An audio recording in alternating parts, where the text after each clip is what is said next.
आखिरी एपिसोड में वो बड़ा बुली ईगल बॉस सीधा WWE मोड में चला गया स्नेकी और सिम्प को पकड़ने के लिए, जैसा कि बॉस मंकी की शेडी प्लानिंग थी। लेकिन स्नेकी, जो कि फिसलन का बाप है, प्रो की तरह हर मूव डॉज करता है और खुद के साथ साथ अपने सिम्प को भी बचा लेता है। जैसे ही वो दोनों बचकर निकलते हैं, सिम्प अब मंकी गैंग पर फोकस करता है और स्नेकी जान चुका होता है कि उसे क्या करना है। बॉस ईगल से भिड़ना है और उसकी अकड़ निकालनी है। स्नेकी तुरंत अपना स्टोन गोलम समन करता है ताकि ईगल की ताकत का अंदाजा लगाया जा सके, लेकिन ईगल तो उस गोलम को ऐसे तोड़ता है जैसे कोई नमकीन बिस्किट हो।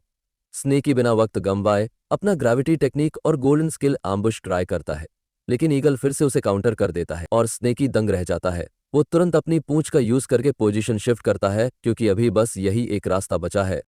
किसी तरह हमले को डॉज करने के बाद स्नेकी हल्की सी सांस छोड़ता है।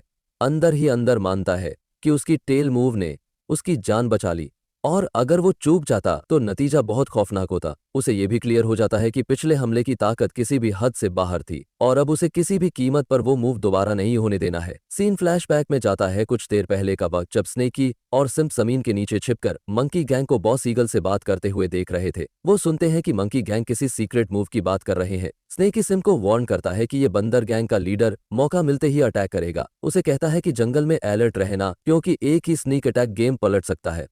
फिर स्नेकी सिम्प को कहता है कि मंकीज को डिस्ट्रैक्ट करे और फाइट को उल्टी दिशा में खींच ले। ब्रो जानता है कि वो एक साथ बॉस ईगल और मंकी बॉस दोनों को नहीं झेल सकता। वो चालाक है, सुइसाइडल नहीं। सिम्प बिना कुछ बोले दौड़ जाता है, एक वफादार साइडकिक की तरह, और स्नेकी अपनी तैयारी शुरू करता है बॉस ईगल से अकेले भिड़ने की, जैसे कोई एनीमे प्रोटैगनिस्ट। अब जब बॉस ईगल बड़ी आसानी से गोलम को चकनाचूर कर देता है, उसे एहसास होता है कि फाउंडेशन एस्टेब्लिशमेंट लेवल पर गोलम कोई बड़ी चीज नहीं, लेकिन एक भी सरप्राइज अटैक से हालत खराब हो सकती है। तभी उसे अजीब सा महसूस होता है। उसे ऊपर से पत्थर लग रहे हैं। नीचे झांक कर देखता है तो कई सारे स्टोन गोलम्स नीचे से अटैक कर रहे हैं। ईगल कंफ्यूज और गुस्से में है, ये गोलम्स आखिर आ कहां से रहे हैं। तभी उसे समझ आता है डेमन स्नेक यानी स्नेकी इसका मास्टरमाइंड है।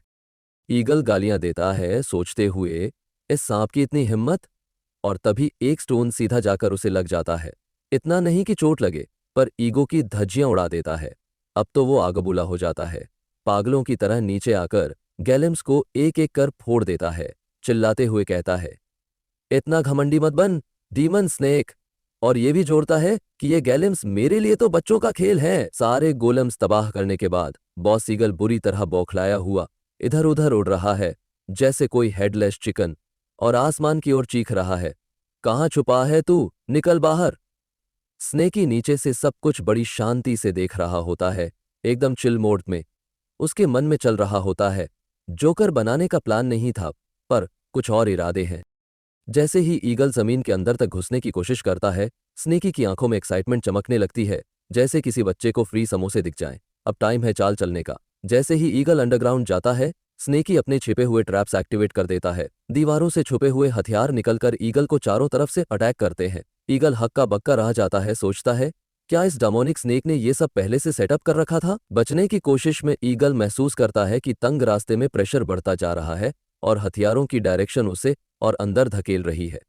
अब उसे समझ आ जाता है कि वो सीधे जाल में फंस चुका है। अब डॉज करना फायदेमंद नहीं, तो वो डिफेंड करने का फैसला करता है। अपनी मजबूत टेल को बॉडी के चारों ओर लपेटकर कहता है, अब कोई वार नहीं कर सकता। पर तभी एक गोल्डन स्केल सीधा उसकी टेल पर जाकर लगती है और उसके हिस्से के टुकड़े उड़ा देती है। वो दंग रह जाता है और तुरंत अगला अटैक डॉज करता है। जैसे ही वो दीवार पर अपने पंजे रखता है, उसे महसूस होता है कि वो फिसल रहा है, जैसे कोई चाचा केले के छिलके पर फिसल जाए। उसे पहली बार लगने लगता है कि शायद वो जिंदा नहीं बच पाएगा। स्नेकी, जो अंधेरे में छुपकर हर मूव देख रहा था, समझ जाता है अब मेरी बारी है चमकने की। ईगल अभी भी बैलेंस में नहीं है। स्नेकी बाहर निकलता है, टेल को घुमाता है और एक परफेक्ट क्लीन हिट देता है। ईगल लड़खड़ाता है, लेकिन किसी तरह बैलेंस वापस पा लेता है। स्नेकी वापस जमीन के अंदर चला जाता है अपनी अर्थ ट्रांसफर टेक्निक से। उसे पता है कि ईगल उसके पीछे मिट्टी में नहीं आ सकता। ईगल अब बौखला चुका है, स्नेकी को गालियां देते हुए चिल्लाता है, तू तो इंसानों से भी ज्यादा नीच निकला। उसे अब समझ आ चुका है, अगर ऐसा ही चलता रहा तो हार उसकी ही होगी। जैसे ही बॉस ईगल को एहसास होता है कि अब ज्यादा देर रुकना बेवकूफ़ी होगी, वो तेजी से ऊपर की ओर उड़ने लगता है। उसके दिमाग में बस एक ही बात होती है, समझदार जानवर वही होता है जो हारती हुई लड़ाई छोड़ दे, और फिलहाल इस खाई से बाहर निकलना ज्यादा जरूरी है। लेकिन नीचे से थोड़ा झांकता स्नेकी उसकी ये कोशिश देख लेता है। वो तुरंत स्टोन गोलेम्स को आदेश देता है, ईगल का रास्ता ब्लॉक करो। ठीक उस वक्त जब बॉस ईगल बाहर निकलने ही वाला होता है, गोलम्स अचानक से हवा में आते हैं और उसके रास्ते को बंद कर देते हैं। ये देखते ही बॉस ईगल घबरा जाता है, जैसे कोई चिकन KFC की रेसिपी बनते हुए देख रहा हो। उसे समझ आ जाता है कि गोलम्स की संख्या बहुत ज्यादा है और इतनी टाइट जगह में जिंदा बच निकलना अब किसी अधूरे सपने जैसा लग रहा है। वो इधर उधर देखता है, मन ही मन सोचता है, ब्रो, कहाँ है एग्जिट बटन? उधर स्नेकी जमीन के नीचे आराम से बैठा हुआ एक्सप्लोडिंग टैलिस्मैन टेक्निक एक्टिवेट करता है। उसे पता है कि अगर ईगल ऊपर से भाग नहीं पाया तो आखिरकार उसे नीचे लौटना ही पड़ेगा। जैसे ही ऊपर से गोलम्स हमला कर रहे होते हैं, नीचे से एक्सप्लोजन शुरू हो जाते हैं। स्नेकी शांति से मुस्कुराता है, अब ईगल पूरी तरह फंस चुका है। टैलिस्मैन्स को देखकर बॉस ईगल गुस्से में दहाड़ता है और स्नेकी को धमकी देता है कि अगर उसने और ज्यादा प्रेशर डाला तो उसे उसकी पीक फॉर्म देखने को मिलेगी। वो चिल्लाता है कि उसे कोई अंडरग्राउंड स्नेक नहीं डरा सकता। अपनी भारी भरकम पंखों को चारों ओर लपेटकर वो आने वाले हमलों को ब्लॉक करने की कोशिश करता है और तभी एक और वेव आने से पहले ईगल अपने डिफेंस को खोल देता है और जोरदार तरीके से चिल्लाता है, फेरर ट्रांसफॉर्मिंग सॉर्ड की। अगले ही पल चारों तरफ से एक जबरदस्त एनर्जी वेव फटती है जो ज्यादातर पपेट्स को चूर चूर कर देती है। पूरा केव थरा उठता है, लेकिन स्नेकी पहले से तैयार था। वो तुरंत अपना गोल्डन स्केल शील्ड एक्टिवेट करता है और उस ब्लास्ट को ब्लॉक कर देता है। जब ईगल देखता है कि उसने अपना ट्रम्प कार्ड फेंक दिया, फिर भी स्नेकी बिल्कुल स्पा से निकले इंसान जैसा फ्रेश खड़ा है, तो उसकी फ्रस्ट्रेशन और बढ़ जाती है। अब उसे लगने लगता है कि वो किसी स्नेक से नहीं बल्कि किसी ह्यूमन कल्टिवेटर से लड़ रहा है। ईगल फिर कोशिश करता है कि केव की दीवारों से पार्कौर करते हुए किसी तरह ऊपर निकल जाए, शायद उसे ऊपर कोई रिस्पॉन पॉइंट मिल जाए। लेकिन स्नेकी पूरे ध्यान से सब देख रहा होता है। उसे समझ आ जाता है कि ईगल ने अपना अल्टीमेट मूव यूज कर लिया है, तो उसकी विंग्स अभी टेम्पररी आउट ऑफ सर्विस होंगी। स्नेकी अब हर हाल में उसे भागने नहीं देना चाहता। जैसे ही ईगल ऊपर चढ़ता है, स्नेकी एक अर्थ पियर्सिंग स्पाइक फेंकता है, लेकिन ईगल समय रहते बच निकलता है। स्नेकी इरिटेट होता है। उसे पता होता है कि अब उस हिस्से में कोई और पैर जमाना मुमकिन नहीं। तुरंत वो फायर स्नेक टेक्निक पर स्विच करता है। उसे अब ईगल को हर हाल में सबक सिखाना है, खासकर इसलिए क्योंकि उसने और सिम्प दोनों को टारगेट किया था। ईगल जैसे ही लगभग सतह तक पहुंचता है, स्नेकी अपनी स्पीड बढ़ा देता है। जैसे ही ईगल ओपन ग्राउंड में आता है, स्नेकी एकदम उसके पीछे प्रकट होता है और चिल्लाता है, तू ऐसे नहीं भागेगा। वो दोबारा अर्थ पियर्सिंग स्पाइक यूज करता है, इस बार सॉलिड ग्राउंड को परफेक्ट फुटहोल्ड बनाकर। तेज नुकीला पत्थर ईगल की गर्दन में सीधे घुस जाता है, लेकिन हैरानी की बात यह होती है कि चोट लगने के बावजूद बॉस ईगल अब भी थोड़ा हिल रहा होता है, कुछ बोलने की कोशिश करता है। स्नेकी अविश्वास में बस उसे देखता रह जाता है। भाई, तू मरा क्यों नहीं अब तक? ईगल गुस्से में स्नेकी को घूरता है और कहता है कि उसके अंदर जितने तलिस्मन्स और स्किल्स भरे हैं वो तो किसी वॉकिंग स्टोरेज बॉक्स जैसा है और उसकी हरकतें भी इंसानों जैसी है।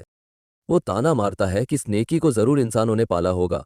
तू कोई असली जानवर नहीं, बस एक स्नेक है जो इंसान बनने की कोशिश कर रहा है। वो गाली देते हुए स्नेकी को गद्दार तक कहता है और कसम खाता है कि उसे कभी चैन की मौत नहीं मिलेगी। स्नेकी बस शांत निगाहों से उसे देखता है, जैसे कोई बोरिंग ड्रामा देख रहा हो जिसका प्लॉट समझ ही नहीं आ रहा। बॉस ईगल अपना रांट जारी रखता है कि न इंसानों की दुनिया उसे अपनाएगी न राक्षसों की। तभी स्नेकी पहली बार बोलता है। वो कहता है कि उसे समझ नहीं आ रहा ये सब बातें किस लिए, क्योंकि मेरे पास पहले से एक फैमिली है और मुझे किसी की अप्रूवल की जरूरत नहीं। फिर वो कर्ज को पलट देता है, चैन की मौत तो तुझे नहीं मिलेगी क्योंकि तू खुद अपनी मौत के दरवाजे पर खड़ा है।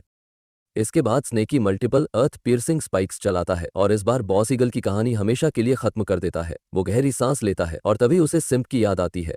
अगर वो मुसीबत में हुआ तो, लेकिन इससे पहले कि वो उसे ढूंढ पाए, एक अजीब हथियार अचानक हवा में उड़ता हुआ आता है और स्नेकी को सीधा हिट करता है। वो हवा में उछलता है और दर्द से कराहा उठता है। उड़ते हुए वो मन ही मन सोचता है, ये किसने मारा? कहीं ये सिम्प तो नहीं, या फिर क्या सिम्प पहले ही मारा जा चुका है?